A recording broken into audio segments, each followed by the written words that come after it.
Hello, very good morning. Welcome to Breakfast with Charlie State and Louise Minchin. Our headlines today.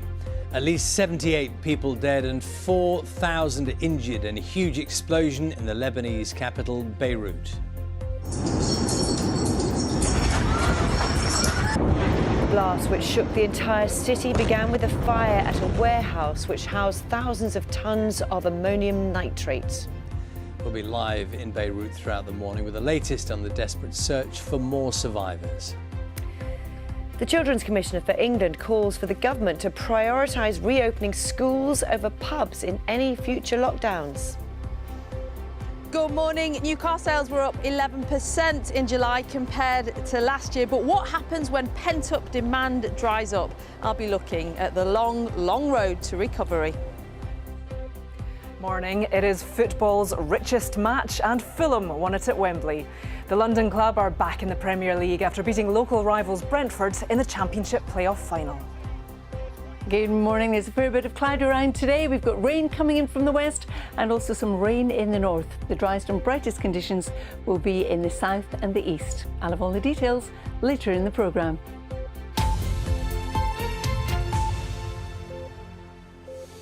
Good morning. It's Wednesday, July the 5th. Our top story, Lebanon is in mourning today after an explosion ripped through the capital, Beirut. At least 78 people are now known to have died. Thousands have been wounded as rescue workers continue to search through the rubble this morning. Officials say a confiscated haul of explosives was to blame. This report from Sean Dilley contains some distressing scenes.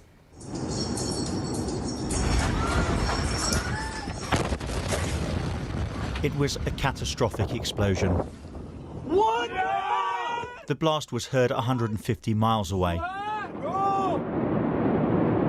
Another view from moments earlier shows a fire in Beirut port. Authorities say the flashes were caused by fireworks.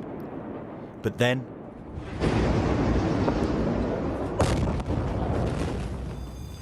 as the sound of the explosion rang out across the city, windows smashed and buildings were destroyed. From the streets, Beirut could only watch as the carnage unfolded. We were at home. We heard what sounded like fireworks. We thought it was a container in the port that was on fire. A few seconds later, we were flying through the air. Already heavily stretched by the COVID crisis, Beirut's hospitals were overwhelmed by casualties in need of urgent treatment. We have at least 300 wounded in the hospital right now. We have 6 operating suites that are still operating right now, and this keeps filling up by another group that needs attention. We have about 4 to 5 in intensive care. We have 3 that arrived dead. Every one of our crew, doctors and nurses are operating. Even administration, everyone is working. We have a lot of damage, as you can see. All the ceilings have collapsed at the entrance and the glass windows of patients' rooms. As embattled medics struggled to help the injured, distraught locals sought to find lost relatives. He's 29 years old. From 7 o'clock in the evening, we've been all over every hospital in Beirut, and we are now waiting for the names to come out, and nothing has come out.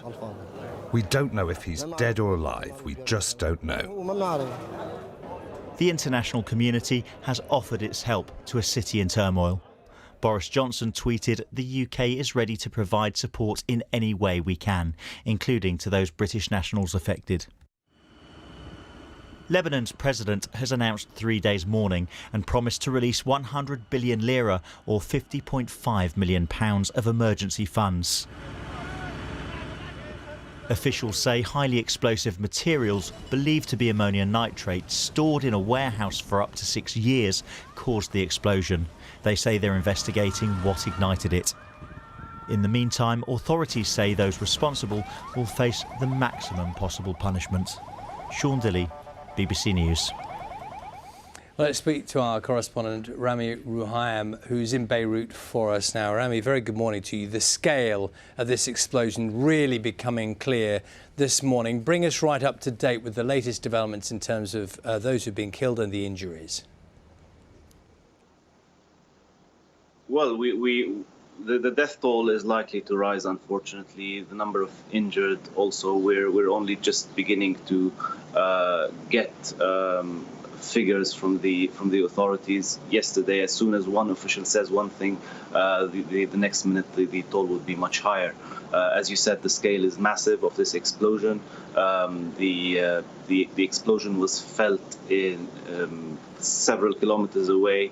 As it was experienced as an earthquake. I was quite far away, about 10 kilometers.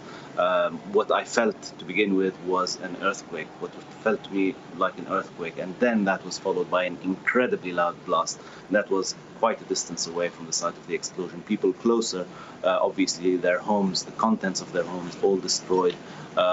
Practically unlivable, uninhabitable. People were actually displaced by this blast. Unfortunately, the toll is quite likely to rise. And again, now one of the main questions that's being asked is how come all that material was just sitting there for 6 years in a warehouse at the port of Beirut, but also other questions such as what's the country going to do without a port where most of its imports come through while it faces economic freefall. Rami, we're looking at the live images this morning, and you do get a sense of the devastation just at the scene of the explosion itself, with just a trail of smoke emerging from the rubble around there. Many of the injuries we know now were caused by glass shattering on buildings, as you described, many miles away. Can you give us a sense of what that was like for people? Well, I tried to get close to the site of the explosion yesterday, and the highway leading from the north towards the capital was basically a blanket of shattered glass and rubble. Tractors were trying to clear the rubble so that the cars could go by, and the ambulances were trying to rush to the scene through very, very heavy traffic. So for all of these people around the site of the explosion, for quite a significant distance around the site of the explosion, it was really just a matter of luck. Where you happen to be at the moment the blast strikes is what's going to determine the kind of injury you're going to have, whether you're going to live or die, and what's going to happen to you. And that's talking about the wounded.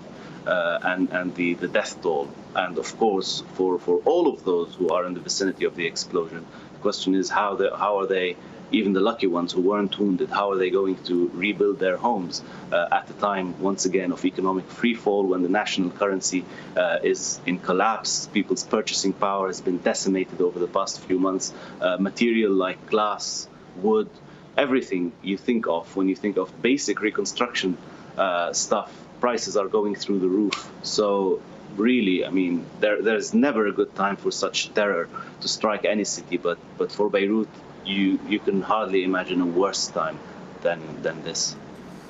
Rami, we heard stories from those who were caught up quite close to the explosions of vehicles being lifted off the ground and thrown some distance.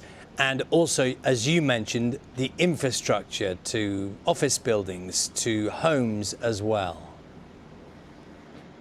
Yes, complete destruction inside the homes and offices. Just everything is gone. I haven't been able to go inside one of these homes yet, but I've been hearing from friends and from everybody who was closer to the site of the blast. It looks, if you walk into one of these apartments or offices, it looks like a war zone. Just everything twisted into rubble, uninhabitable apartments. I don't know what's going to happen to all the people who right now practically have nowhere to live until this is sorted one way or another. And at the same time, it's not even the priority. It's not even the number one priority for the authorities at the moment. We are still talking about the injured and the death toll, which is likely to rise higher. Increased infections, COVID-19, had already struck the country in the days and weeks ahead of this tragedy. So the hospitals were already struggling. Now they're overwhelmed with thousands of people.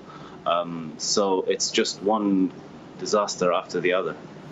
Rami, for the moment, thank you very much. That's Rami Ruhaim speaking to us from Beirut this morning.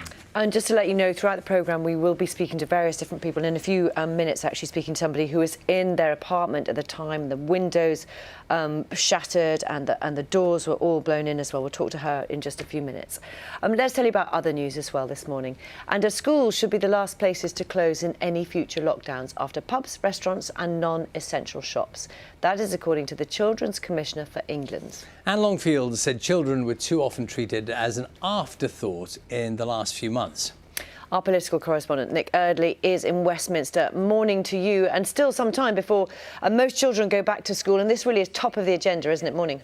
Yeah, absolutely. Morning, Louise. I mean, it's September that children in England go back to school. In Scotland, it's actually next week, so we'll get a rough idea next week of how things are going in Scotland when children start to return. But the pretty clear argument that the Children's Commissioner for England is making this morning is that young people need to be more of a priority when the government is figuring out all the balance of risk that will inevitably come over the next few weeks and months. And Longfield is saying that in the first lockdown, children were too often an afterthought, and now she thinks they need to be the absolute priority, that schools need to be number one on the list, the first thing to open up and the last thing to close if there's any need for more restrictions to come in. That's an argument being made, by the way, by the Labour leader Keir Starmer this morning in The Guardian as well, saying that getting children back to school in September in England is absolutely a priority. Now, we know that the Chief Medical Officer for England, we were talking about this yesterday on Breakfast, is saying that there is a balance of risk to come now, that we've probably reached the limit of what can be opened up safely. Many people are warning that if you want to open up schools and keep the virus under control, stop that R rate of reproduction going up too high, then you might have to close other things as well. So there's definitely some big questions coming for the government. Got to say, I think that schools are a big priority in Whitehall. We've heard minister after minister. Simon Clarke, the local government minister, said it on Breakfast yesterday, saying schools are a priority, that they're determined they open up in September. But there's definitely a lot of pressure for that to happen, and a lot of people saying to the government that whatever happens, that needs to be number one on the list. Nick, for the moment, thank you very much. The inquest into the death of TV presenter Caroline Flack is expected to resume today. She was found dead at her flat in London in February. Lisa Hampley reports. Caroline Flack became synonymous with the show Love Island, although her TV career went back almost 20 years. She won Strictly Come Dancing in 2014 and also co-hosted The X Factor. In December last year, she was arrested and charged with assaulting her partner, Lewis Burton. She pleaded not guilty in court, and her boyfriend said he did not support the prosecution. Weeks before she was due to stand trial, she was found dead in her London flat. The lawyer for her family said she'd taken her own life. Today's inquest into her death is expected to last for 2 days. Lisa Hampley, BBC News. The funeral of Nobel Peace Prize winner John Hume will take place today. His body was carried into St Eugene's Cathedral in Londonderry last night, after SDLP members formed a guard of honour in tribute to their former leader. Mr Hume, who played a major role in the Northern Ireland peace talks, died on Monday, aged 83. The government has announced details for the commemoration of the 75th anniversary of VJ Day, with the moment when Japan's surrender ended the Second World War. Prince of Wales will lead the tributes with a national 2-minute silence. Our royal correspondent Nicholas Witchell has this report. To those who took part, they were the forgotten army, fighting on against the Japanese in the jungles of Burma and elsewhere for several months after the Second World War in Europe had ended. The fighting in the Far East ended in August 1945 after the Allies had dropped atom bombs on Hiroshima and Nagasaki. Japan surrendered and British servicemen returned home. But Britain by then was a country eager to move on. The feeling that their sacrifice had been forgotten was exacerbated. But at the National Memorial Arboretum in Staffordshire, on Saturday the 15th of August, the 75th anniversary of victory over Japan, or VJ Day, the Prince of Wales will lead the nation's commemoration of the moment when the global conflict that was the Second World War finally came to an end. The service, which will include a national 2-minute silence, will be attended by a number of veterans who fought in the Far East, and it will be broadcast by the BBC. The Duke of Cambridge will take part in a programme, VJ Day 75, the nation's tribute, to be broadcast on BBC One. Among the veterans who will feature in the programme will be the Duke of Edinburgh. As a young Royal Navy officer, he was on board a British warship in Tokyo Bay for the signing by the Japanese of their surrender. And Captain Sir Tom Moore, another veteran who served in the Burma campaign, has voiced the hope of all of his comrades. I respectfully ask Britain to stop whatever it is doing and take some time to remember, he said. We must all take the time to stop, think and be thankful. Nicholas Witchell, BBC News.